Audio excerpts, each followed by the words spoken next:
Go. Hi, sir. There are conflicting messages, on the Sino-U.S. discussions. From the Lude asked the question. Social media. Yeah. From the question is from Mr. Lude. So President Pence was saying that there will be no deal, but President Trump was saying the reverse. So what exactly is happening? Here's, I think, the important thing to keep in mind. Vice President Pence's speech at the Hudson Institute, every blogger, every commenter, I think every citizen of China should read it and study it, because it's probably the most significant and important speech has been given about American-Chinese relationships in 50, 60 years. What he said is that we understand that we have a very close relationship with the Chinese people, a very close relationship with the country of China. But what you've had is this kind of radical cadre of the CCP that is forced in all aspects of society, basically war, information war, and economic war, is outlined in the book Unrestricted Warfare, which you should know I carry around almost like a Bible to study, right? I study this all the time. These are my notes, right? That says that the American government and the American people understand China's not the enemy, the Chinese people are not the enemy, but a radical element of the CCP is the enemy. And all forces of our government, information warfare, economic warfare, will be arrayed against them, as personified by the trade deal. Now, President Trump is one of the master negotiators in the world. And he understands that Wang Qishan and others around him in that cadre are trying to play games and trying to put up for the stock market, right? Of which people have to understand the CCP is trying to manipulate the stock market, right? They're buying on days that they say the Americans are closer to a deal, and they're selling on days that Americans are not close to a deal. It's all a game, okay? And sophisticated people, the Lighthisers and the Navarros and the people leading those negotiations know it's a game.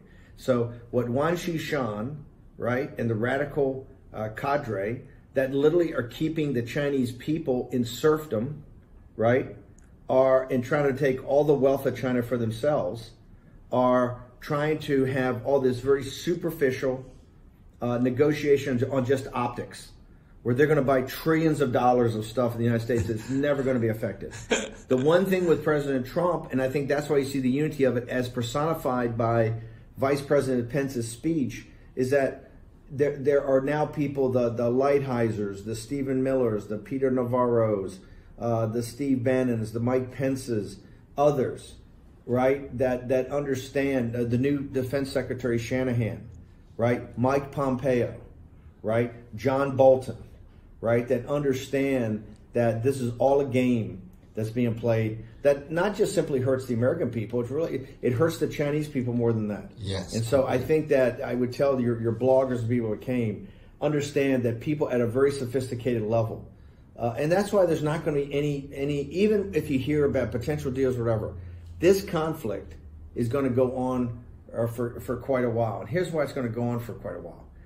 This conflict is about the Chinese people, right? It's about the freedom of the Chinese people, right? It's about the Chinese people not having to live under fear. It's about the Chinese people not having to live under intimidation, right? It's about the Chinese people understanding they have basic human rights, right? And they don't have to be imprisoned. They don't have to be beaten. Their property doesn't have to be taken, right? Their ancestors have done too much to make China the great nation it is today, to have the Chinese people be abused, right? Terrorized, right? Imprisoned, maybe even killed or committed suicide by a totalitarian dictatorship run by radicals like Wang Qishan and President Xi. And so I think that they should, view it in that entire context. 100% correct. I think, sir, many Chinese want to know your opinion. This is very helpful. Thank you very much. I think 路德 is really happy. 路德呀，专为你采访了班农先生。今天是1月19号，现在是下午几点 I think it's the 1:30啊，1点30供你使用啊。谢谢班农先生。Like for example, those Chinese entrepreneur or political people, right? So how to protect them? Like for example, they are arrested by Wang Qishan, or some of them, their assets are confiscated by the Chinese government, like what they did to Mao. So how to protect them? How to help them? Like a political asylum and then any ways to help them? What's your suggestion? I think it's number one, the absolute exposure of what's happening to them on a world platform. That you're just like the press conference. You're setting the narrative for what their story is and the injustice that's happened to them at the hands of an unjust government, right? Mm-hmm. So number one, it's telling their story with complete clarity. Yeah. So everybody understands their innocence and what the government's done to them, right?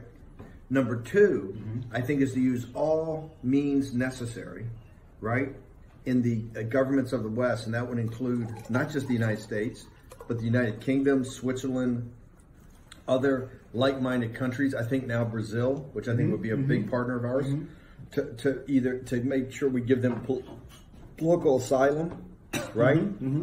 Number two, so give them political asylum in the safety of themselves, their employees, and their relatives. And number three, and I think it's important, to put pressure on international financial institutions in those countries, like the international investment banks, the international commercial banks, the International Monetary Fund, the IMF, the World Bank, to put pressure on China, and specifically in regards to and law firms and accounting firms that deal with China in regards to these people's assets have been stolen, so they get their assets back. So I think it's threefold.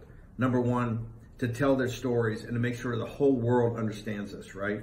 For pressure on China. Right. Number two, it's political pressure by getting them asylum, political asylum for them and their families. And number three, it's financial pressure by putting pressure on the collaborators. And let's say what they are: the banks, the law firms, the accounting firms, the commercial banks, the investment banks, the hedge funds, the private equity funds, the venture capital funds are in partnership for these people being abused. And what we intend to do is to go to not just the funds, but the sources of their money, to go to the union funds, the teachers funds, etc., and say, how can you give to this private equity fund? How can you give to this hedge fund? How can you give to this bank that's supporting a government that does this to innocent people, particularly innocent people that have accomplished something in life, commercially, building a business, building assets. This is one of the key things of the rule of law fund. Right. Yeah. 你说说吧。Does that work? Yeah. Yes. Fantastic.